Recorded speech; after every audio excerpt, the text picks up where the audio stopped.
Along this journey, this path, this way of discovering or remembering who I was and who I am now, um, three pieces of the braid that I'd like to offer to you that I found really, really interesting is as I've explained the braid. We can't, somebody who does a beautiful French braid, you can look at that head and go, oh my gosh, it's so beautiful. And you're like, how'd you do it? Well, practice, practice.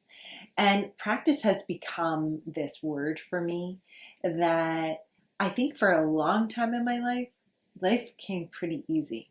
I'd hunker down, focus, set a goal, move towards it, and do it. I never really thought of it as practice. If I wanted to go for a run, I'd just go for a run. I didn't really think of it as practice. Um, as I've stepped along this path of discovering who I am now, I've I've encouraged myself to be more intentional. And with that intentionality is practice.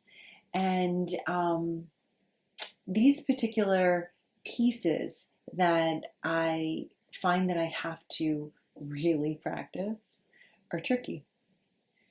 It's first the practice of not knowing, the practice of not speaking, not answering, not telling, just taking it in, listening, being curious, and asking questions. Then you add that together with the practice of listening and wondering and being curious. So that combination of not knowing, combining it with listening and wondering, brings in the world of ease and generosity.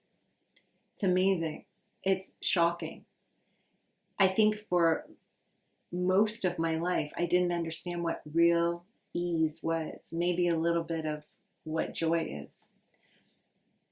But when you can step back a bit, not have to control, not have to answer, not have to tell, listen, be curious, be open, it creates a space. And in that space is where I felt there was ease and gratitude and generosity, and that I then can kind of go, who am I now? Who do I want to be? How do I want my next steps to go? And where do I want to go? It was a great piece of discovering and continuing to work on and practice. Who am I now?